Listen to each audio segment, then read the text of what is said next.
Feche seus olhos agora. Aproveita esse momento para você falar com o Senhor. Queremos mostrar que a glória dele está aqui, não por causa da beleza do nosso templo, mas por conta da beleza da nossa vida. Você tem toda a capacidade de mostrar que Jesus está aqui. Mas todos aqueles que pediram que fossem cheios da sua glória foram esvaziados de si mesmo. E esse é o pedido que a gente precisa fazer diante de Deus hoje. Senhor, nos esvazia de nós. Não estamos aqui pelos nossos méritos, não estamos aqui pelas nossas coisas, mas estamos aqui pelo sangue do Cordeiro. Estamos aqui pela Tua santidade, Senhor. Estamos aqui pela Tua glória e soberania. Estamos aqui pelo Teu amor e poder. Estamos aqui pela unção do Espírito Santo. Estamos aqui porque somos a Tua igreja, Senhor, edificada na Tua palavra.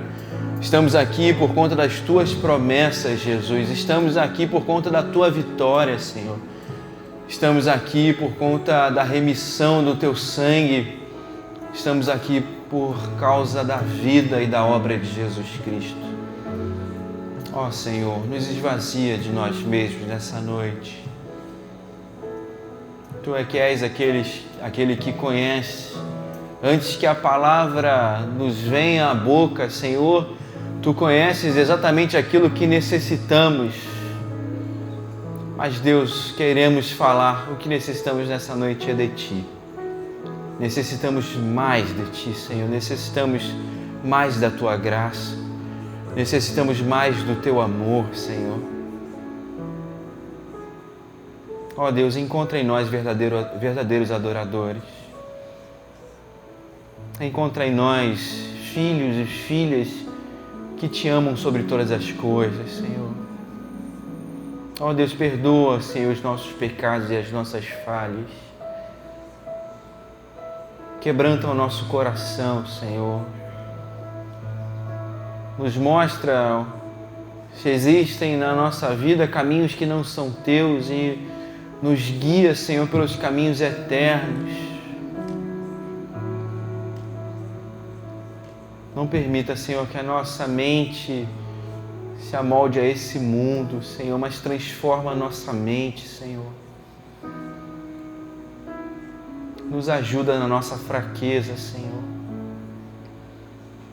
Nós não sabemos nem como orar, Senhor. Por isso Te pedimos, Senhor, nos ajuda, Pai, porque necessitamos de Ti.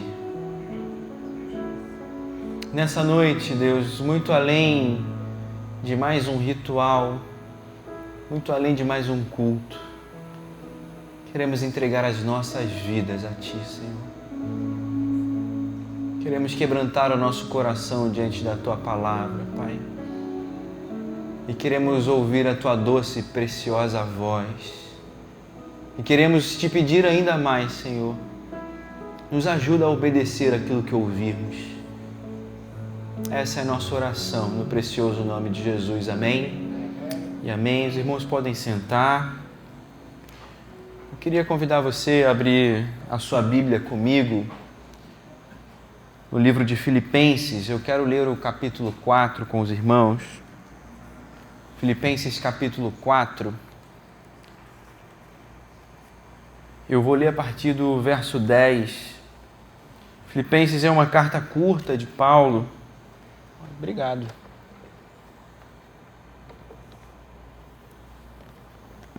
Vou tirar aqui também, tá? Filipenses é uma carta curta de Paulo, mas eu diria que Filipenses é uma das cartas mais intensas de Paulo. Uma carta extremamente prática de um pastor, um apóstolo que está preso, escrevendo sobre a alegria de ser crente, a alegria de esperar no Senhor e a alegria de participar da igreja de Cristo. Ele começa essa carta fazendo uma saudação à igreja de Filipos, dizendo: olha, irmãos, eu dou graças a Deus, a esse Deus que começou a boa obra e irá completá-la até o dia final na vida de vocês. Paulo está preso e ele está conseguindo contemplar um futuro na presença de Deus. Quantas vezes nós, mesmo nos nossos períodos de descanso, mesmo nas nossas divagações, estamos olhando para as situações do mundo, para as nossas situações pessoais, para questões da igreja, e a gente fala assim, nossa, não tem futuro, não tem solução, nossa, isso não vai para frente. E Paulo está preso e está falando, olha, aquele que começou a boa obra irá terminá-la. Existe um futuro porque a nossa vida não está nas nossas mãos, mas a nossa vida está nas mãos daquele que tem feito a obra. Paulo, desde o início, está conseguindo olhar para a vida dele, para a vida da igreja e dizer, essa não é uma obra nossa, essa é uma obra de Deus, essa é uma obra do Senhor. E uma das coisas que eu gostaria de mais enfatizar é que nós não precisamos mais de mais planejamentos, nós não precisamos de mais eventos. Eu creio que nós tenhamos líderes para algumas gerações, mas o que nós mais precisamos é lembrar que essa obra é de Deus. O que mais nós precisamos é ter convicção e voltar a ter essa convicção. A igreja é uma obra do Senhor Jesus. Ele disse isso. Sobre essa pedra edificarei minha igreja, sobre a verdade de que eu sou o Cristo, Filho de Deus vivo, e que aqueles que crerem em mim terão vida em meu nome. E as portas do inferno não prevalecerão contra a igreja do Senhor. O que Jesus está dizendo é que uma igreja firmada no alicerce que é Jesus Cristo, não somente está resistindo às obras de Satanás no mundo, mas está invadindo o inferno e destruindo essas obras. Está invadindo o inferno e está resgatando essas vidas de lá, porque cremos que essa não é uma obra feita por homens. Essa é uma obra feita por Deus. Quando falamos de comunhão, que é o assunto que hoje quero conversar com os irmãos, nós precisamos ter essa convicção em primeiro lugar. Comunhão não é algo feito pelos homens. O que mantém a nossa comunhão, a única coisa que mantém a nossa comunhão é a obra e a presença de Jesus Cristo sobre a igreja de Jesus. O que mantém a comunhão não são meus laços afetivos, apesar deles serem muito importantes. Mas existe laço afetivo sem comunhão. Existe laço afetivo que é só amizade.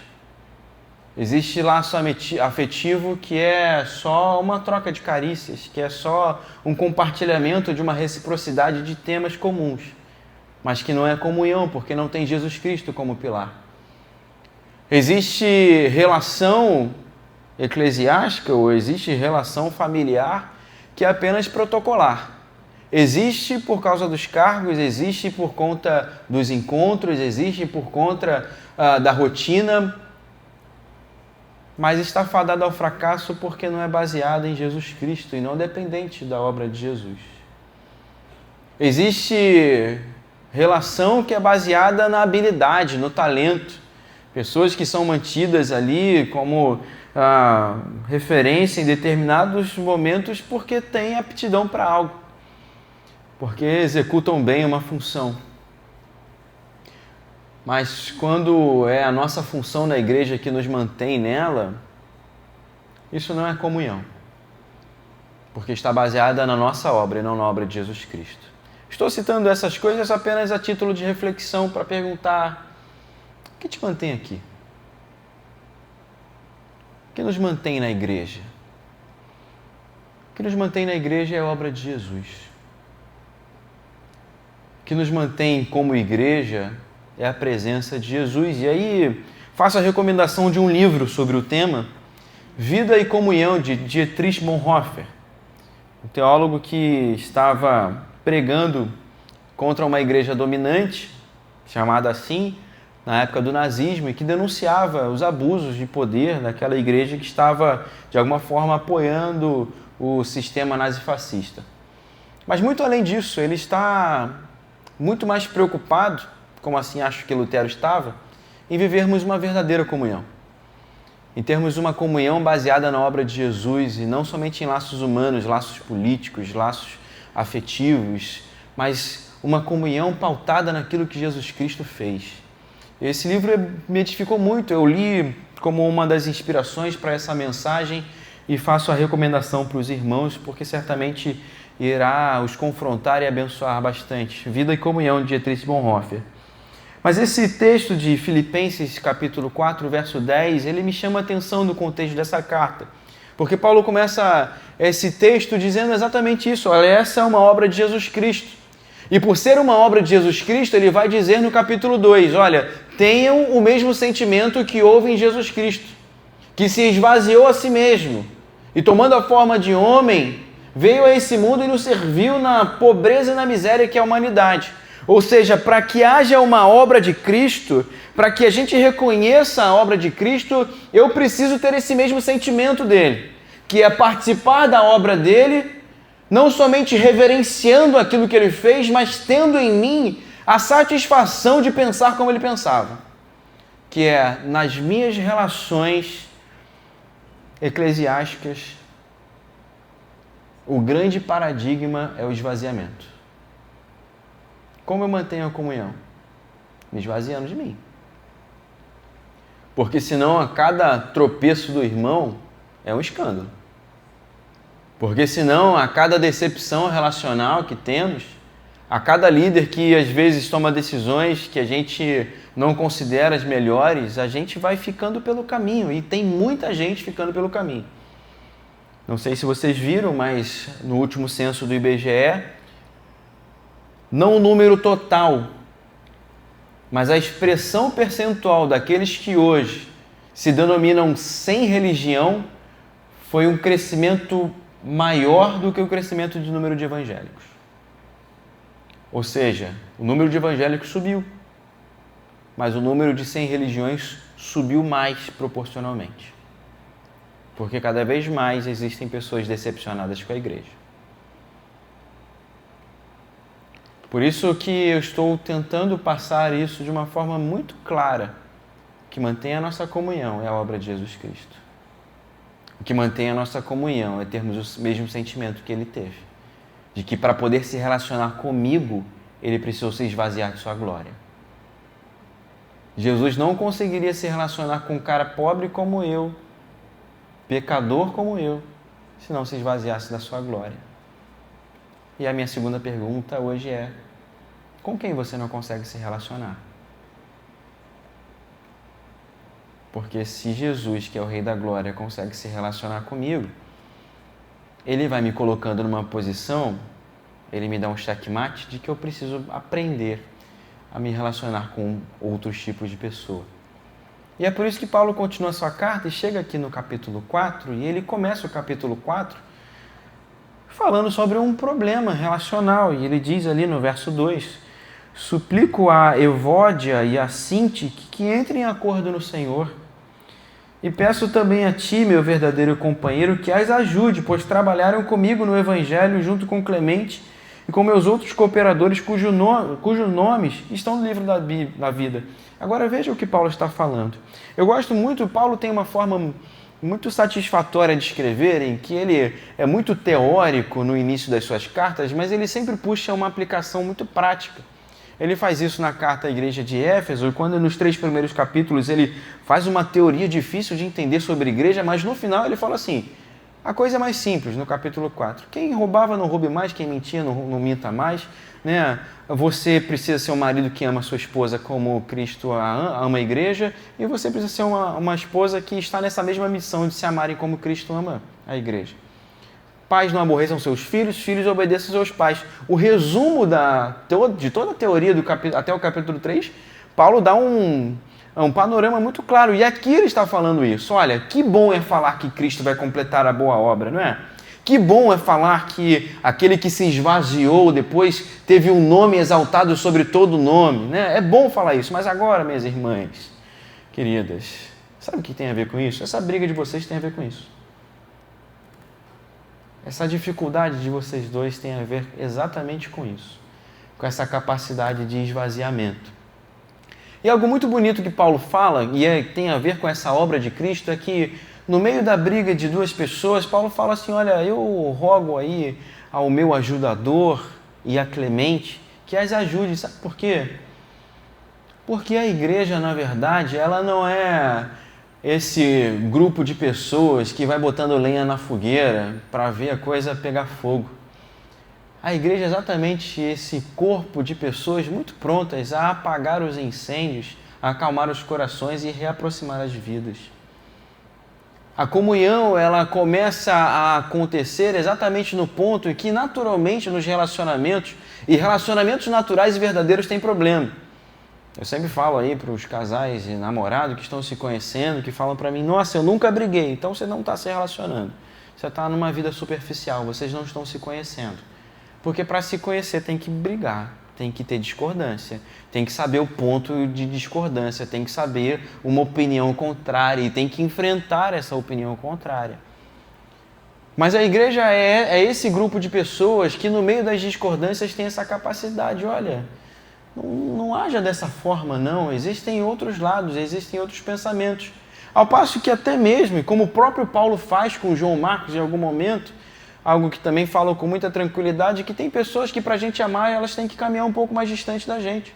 Mas que, obviamente, se a gente vê na beira do caminho, a gente vai ajudar, a gente vai cooperar, mas que as relações, elas não conseguem encontrar ali um denominador comum e elas naturalmente se separam ao longo da caminhada, mas sem guardar ressentimento. Esse exemplo de João Marcos com Paulo, para mim, fica muito óbvio, porque esse João Marcos que na primeira viagem missionária é dita por Paulo, olha, manda João Marcos embora, quando Paulo está na prisão escrevendo para Timóteo, ele fala assim, olha, João Marcos me é muito necessário. Porque são fases da vida, são momentos da relação. A comunhão, ela não foi quebrada. Houve um momento humano que a separação era o melhor caminho para que houvesse ali uma diligência sobre o que aconteceu. A minha pergunta para você hoje é de quem você se afastou para que pudesse amar mais um pouco? Você já conseguiu reencontrar com essa pessoa? Já conseguiu pacificar isso no seu coração? Você já conseguiu perdoar verdadeiramente no seu coração de uma forma que as relações possam ser refeitas? Não que a gente vá ficar todo dia juntos, mas de uma forma que haja um respeito mútuo e que as coisas aconteçam de uma forma muito simples. É sobre isso que Paulo está falando, sobre se esvaziar. Mas o texto que eu queria mesmo falar nessa noite é o capítulo 4, verso 10, que eu acho que tem muito a ver com a ideia da família na igreja. E me sinto à vontade para falar, porque tenho falado isso na classe de pais, mas existe um estudo americano que tenta comprovar o motivo dos jovens e adolescentes permanecerem na igreja. Por que jovens e adolescentes permanecem na igreja na idade adulta? E existe um fator que se tornou primordial nessa pesquisa. Graças a Deus não era pastor de jovens, fico um pouco mais calmo. Mas o que fazia e o que pode fazer jovens e adolescentes ficarem na igreja é ver seus pais servindo. O exemplo dos pais arrasta mais do que qualquer outro líder da igreja. Então esse estudo aponta que os casais que se mantinham servindo na igreja e os filhos tinham essa rotina de ver seus pais servindo na igreja, os filhos ficavam na comunhão na idade adulta.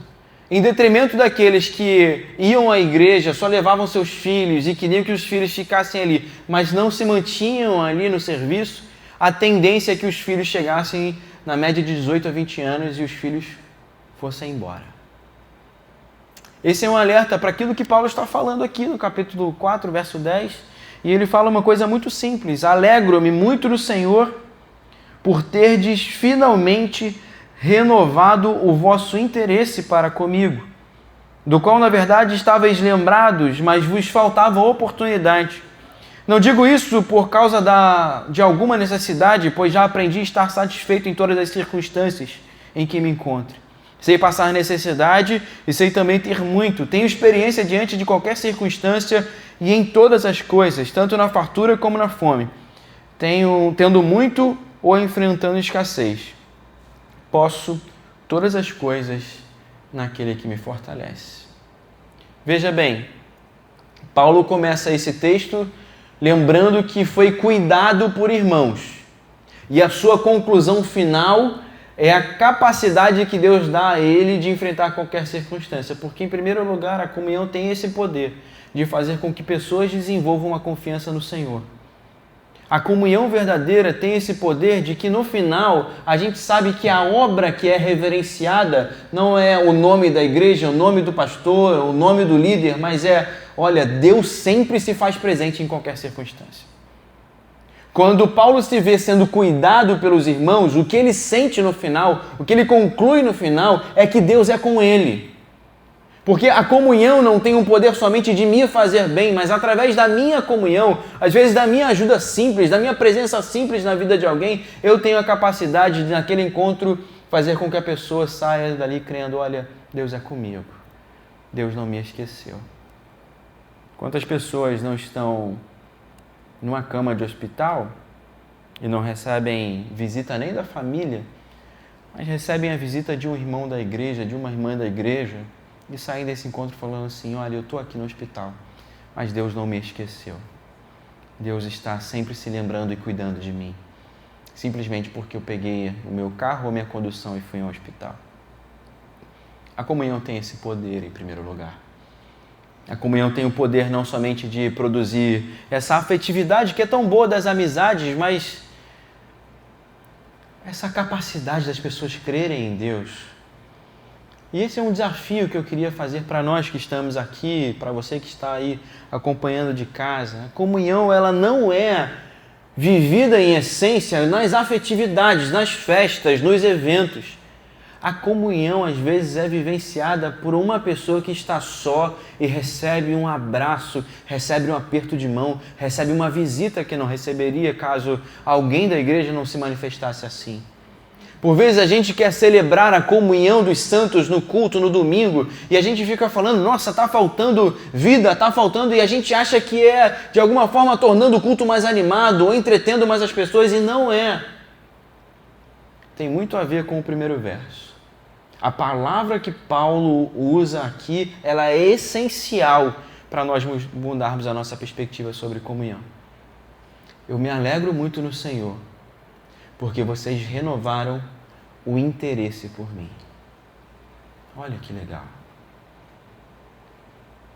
Vocês renovaram o interesse por mim. Paulo completa. Não porque eu estava preocupado com donativos, não. Não porque eu estava necessitado de alguma coisa, porque eu aprendi a suportar os períodos de escassez. Mas porque é muito bom saber que alguém se interessa por mim. Meus irmãos, eu falo com muita tranquilidade e falo aqui para os irmãos e amigos que nos visitam, caso houver. Às vezes as pessoas saem da sua casa, estão na sua aflição e falam assim, nossa, jogam no Google, eu preciso de uma igreja, eu preciso ouvir alguma coisa que vai me fazer ter esperança.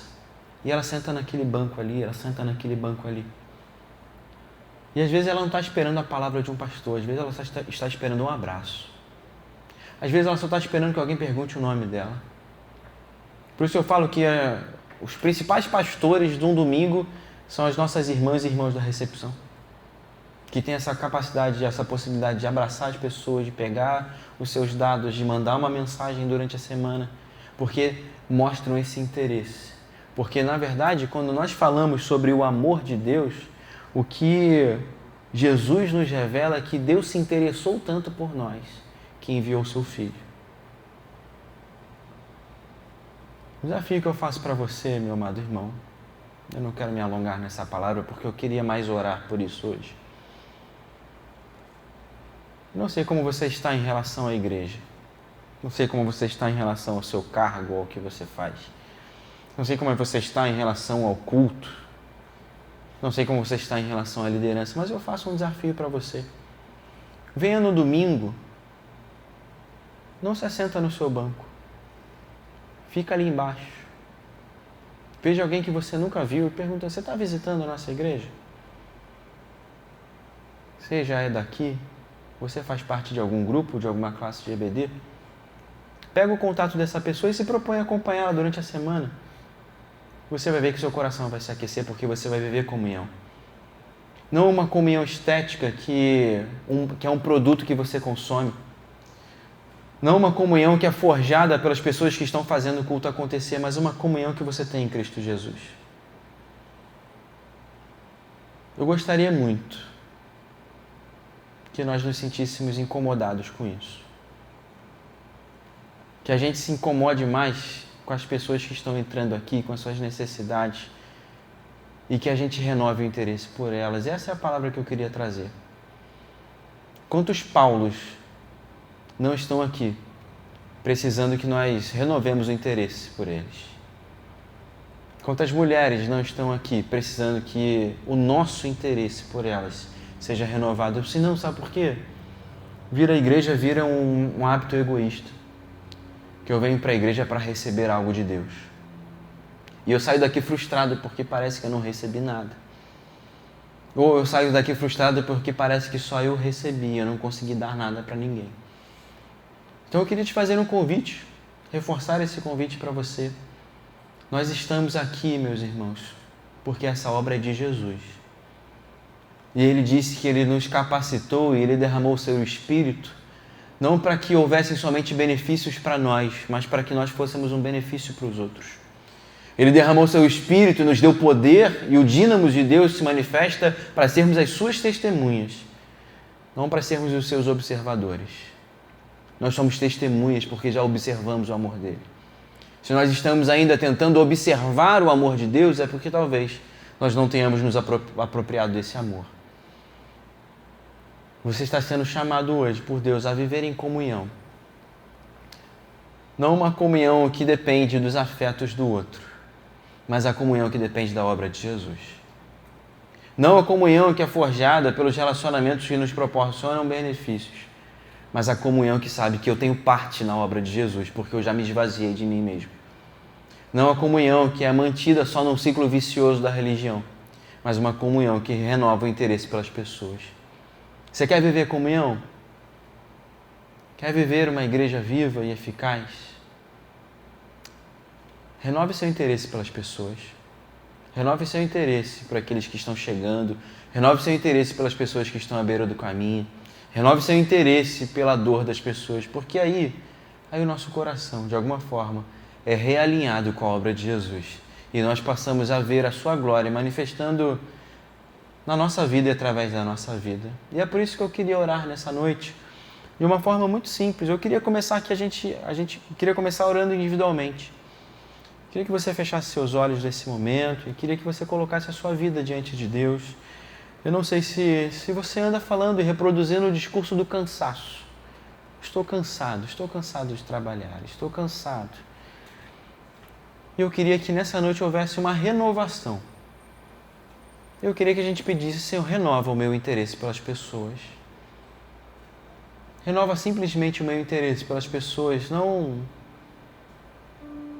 pelo cargo em si, não pela liderança em si, não pelo trabalho ou pelo evento em si.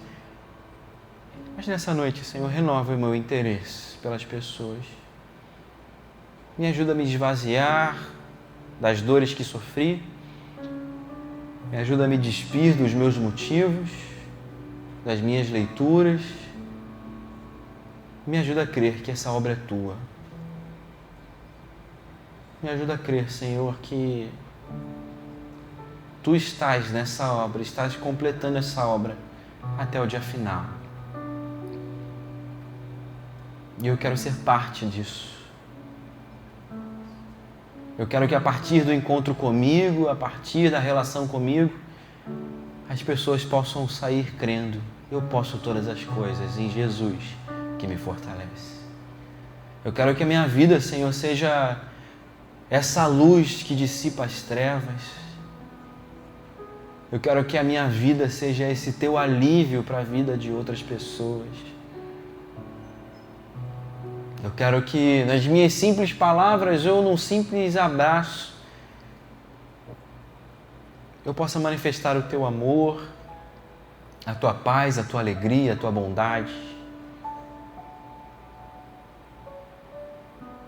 Sim, Deus, nós estamos aqui nessa noite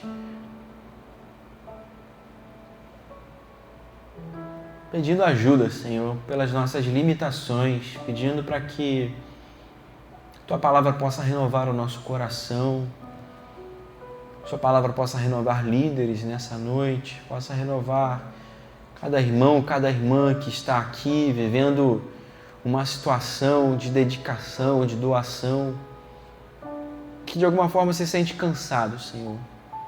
Gente que cuida de algum parente, gente que trabalha cuidando de vidas, gente que trabalha cuidando aqui de áreas importantes da Tua igreja, mas que estão se sentindo cansadas, Senhor. Eu peço que Tu dê esse renovo, porque o nosso interesse aqui não está voltado somente para as liturgias, para os eventos, mas o nosso interesse aqui é que o Teu nome seja conhecido pelas pessoas que estão sendo atingidas pela Tua obra. O nosso interesse é ver que crianças, jovens, adolescentes, adultos, casais estão sendo transformados pela Tua palavra, Senhor. Pessoas estão ouvindo e vendo respostas de oração. Por isso, Senhor, continua levantando irmãos e irmãs de oração, gente que realmente é intercessora, se coloca na brecha, Senhor. Reanima o coração dessas intercessoras, desses intercessores, Senhor. Não permita que esmoreçam pelas batalhas da vida. Aqueles que labutam na pregação do Teu Evangelho, no ensino da Tua palavra, renova, Senhor, dá fôlego, dá vida, dá vigor, Senhor. Aqueles que estão liderando áreas da Tua igreja, ó Senhor, dá a Tua sabedoria, dá a Tua habilidade, Senhor, dá o Teu amor, Pai, pelas pessoas. E é isso que nós pedimos nessa noite, Senhor. Que o Senhor renove em nós o interesse pelas pessoas. Num mundo que tem tentado roubar o nosso interesse pelas pessoas. Num mundo que joga lentes sobre os nossos motivos e nossas necessidades. Senhor Jesus, renova o nosso interesse pelas pessoas. É o que nós te pedimos no precioso nome de Jesus. Amém? E amém. Eu queria que você se juntasse agora com alguma outra pessoa que seja aí de fora do seu convívio. E eu queria que você tivesse a oportunidade de viver um pouco de comunhão nesse momento. Falar, olha, qual é o seu nome? Eu quero orar por você nessa noite. Eu quero colocar a tua vida no altar do Senhor. E eu quero orar que você tenha comunhão. A gente vai separar aí uns 5 minutos para que isso aconteça.